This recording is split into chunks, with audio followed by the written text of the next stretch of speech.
आदरणीय सभापति जी, एक ऐसा अवसर है जो हमें इस सदन में हर 2 वर्ष के बाद कुछ भावुक पलों में डुबो देता है। इस विशेष अवसर पर आपने मुझे अपनी भावनाएं प्रकट करने के लिए जो अवसर दिया, इसके लिए मैं आपका बहुत बहुत आभारी हूं। आदरणीय सभापति जी, सदन के अंदर अनेक विषयों पर चर्चाएं होती हैं। हर किसी का बहुत ही महत्वपूर्ण योगदान होता है। कुछ खट्टे मीठे अनुभव भी रहते हैं, लेकिन आज जब ऐसा अवसर आता है तो स्वाभाविक रूप से दलगत भावना से ऊपर उठ करके हम सबके भीतर एक समान भाव प्रकट होता है। यार, ये हमारे साथी अब किसी और विशेष काम के लिए आगे बढ़ रहे हैं। यहां से जो साथी विदाई ले रहे हैं, कुछ फिर से आने के लिए विदाई ले रहे हैं और कुछ विदाई के बाद यहाँ का अनुभव लेकर के समाज जीवन में कुछ न कुछ विशेष योगदान के लिए जा रहे हैं। जो जा रहे हैं लेकिन आने वाले नहीं हैं, उनको भी मैं कहना चाहूंगा कि राजनीति में कोई फुल स्टॉप नहीं होता है। भविष्य आपका भी इंतजार कर रहा है और आपका अनुभव, आपका योगदान राष्ट्र जीवन में हमेशा हमेशा बना रहेगा। आदरणीय सभापति जी, इस सदन में जो भी सदस्य माननीय हमारे विदाई ले रहे हैं, कुछ सदस्य ऐसे हैं जिनको शायद उस समय जाने का समय कार्यकाल आएगा जब सदन नहीं चलता होगा। कुछ हैं जिनको ऑलरेडी सदन के दरमियान ही विदाई मिल रही है। लेकिन ये जाने वाले सभी माननीय सांसदों का बहुत ही उत्तम योगदान है, इसलिए लेकिन मैं जरूर कहूंगा, आदरणीय देवगौड़ा जी, आदरणीय खड़गे जी, आदरणीय शरद पवार जी, ये ऐसे वरिष्ठ लोग हैं जिनके जीवन का आधे से अधिक उम्र संसदीय कार्य प्रणाली में गई है और इतने लंबे अनुभव के बाद भी सभी नए सांसदों ने सीखना चाहिए वैसे समर्पित भाव से सदन में आना, जो भी हमसे उनसे बन सकता है उतना योगदान करना, इन्हें समाज में से जो जिम्मेवारी मिली है उसके प्रति पूरी तरह समर्पित रहना, ये इन सब वरिष्ठ लोगों से हम जैसे सबको सीखने जैसा है और मैं उनके योगदान की भूरी भूरी सराहना करूंगा, क्योंकि इतना लंबा कार्यकाल छोटा नहीं होता है, बहुत महत्वपूर्ण। उसी प्रकार से हमारे उपसभापति जी हरिवंश जी विदाई ले रहे हैं। हरिवंश जी को लंबे समय तक इस सदन में अपनी जिम्मेवारी निभाने का अवसर मिला है। बहुत ही मृदुभाषी, सदन को चलाने में सबका विश्वास जीतने का निरंतर जिन्होंने प्रयास किया, और मैंने देखा है कि संकट के समय ज्यादातर उपसभापति के ही जिम्मे आ जाता है कि भाई आप संभाल लेना जरा। तो उनको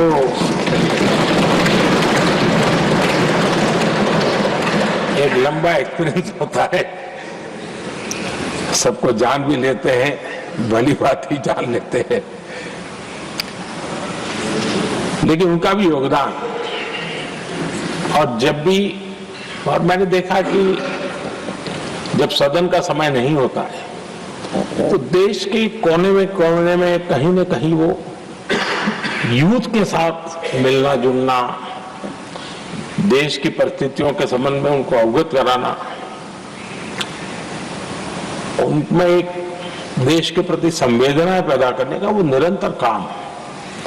वे कलम के धनी तो है ही हैं, लेकिन कर्म कठोर के नाते भी मैं कहूंगा कि उन्होंने भारत के हर कोने में जाकर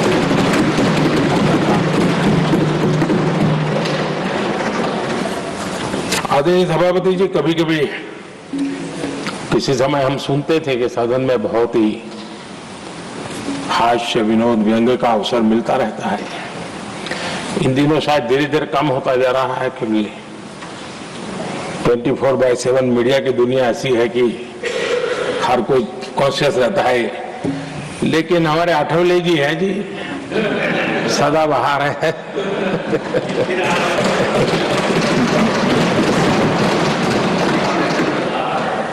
आठवले जी जा रहे हैं, लेकिन यहाँ पर किसी को खोट महसूस नहीं होगी, वो व्यंग्य विनोद भरपूर परोसते रहेंगे, जब ये पूरा भरोसा है।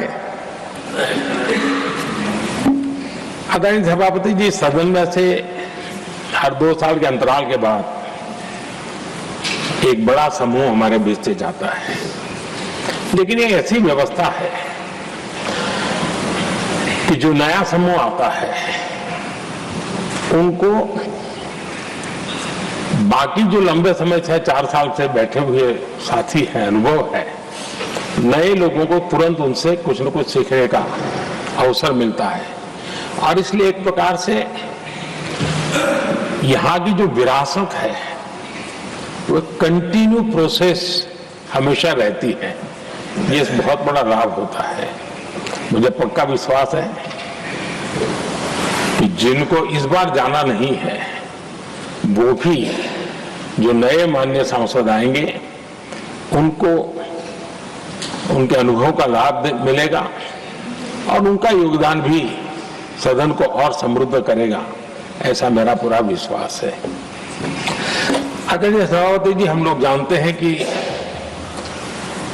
जीवन में या सार्वजनिक जीवन में जब भी कोई महत्वपूर्ण निर्णय करना होता है तो परिवार के लोग बैठ करके मन बना लेते हैं कि ऐसा करना है, लेकिन फिर भी कहते हैं यार ऐसा करो, उनसे जरा पूछ लीजिए, एक सेकंड ओपिनियन ले लीजिए किसी वरिष्ठ से। और घर में वरिष्ठ नहीं कहेंगे, मोहल्ले में देखो भाई वो काफी अनुभवी है, जरा उनसे पूछ लो एक बार उनका मन क्या करता है। अगर कोई बीमार है तो भी कहते हैं यार ऐसा करो भाई, एक और डॉक्टर से जरा ओपिनियन ले लो। सेकंड ओपिनियन का बहुत महत्व होता है।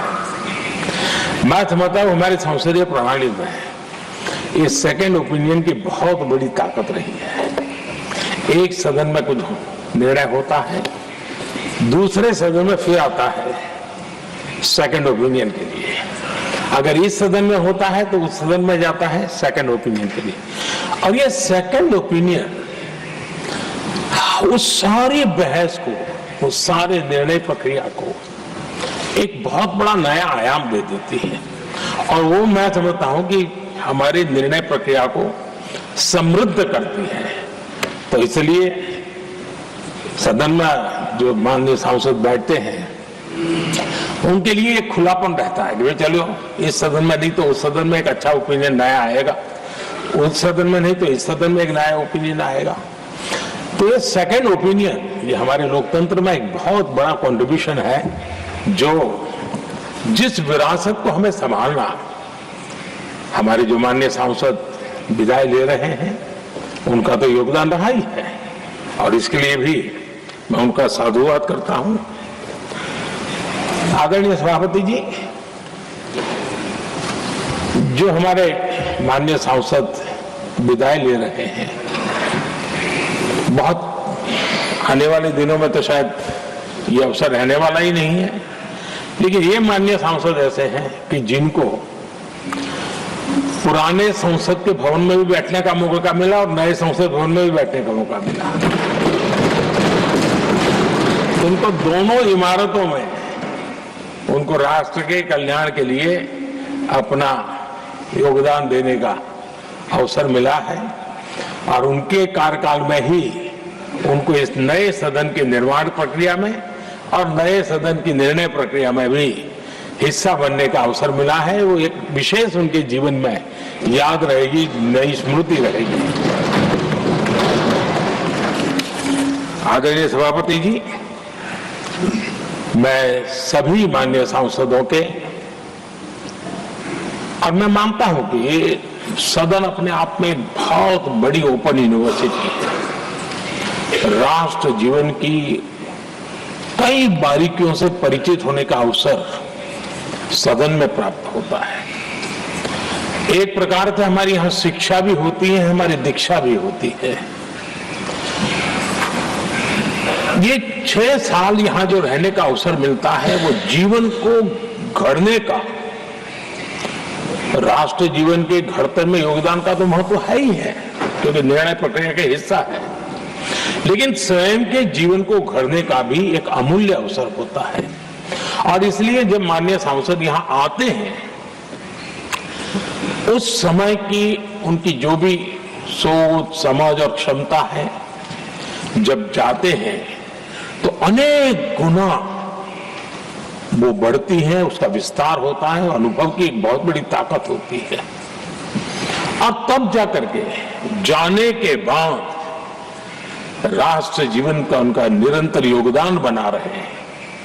वे अपने तरीके से व्यवस्था के तहत हो सकते हैं, व्यवस्था के तहत न हो सके, लेकिन उनका अमूल्य योगदान मिलता ही रहे राष्ट्र जीवन के निर्माण में।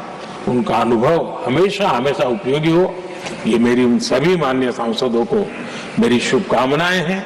और मैं फिर से एक बार सभी माननीय सांसदों के योगदान का गौरवगान करता हूं, साधुवाद करता हूं। बहुत बहुत धन्यवाद।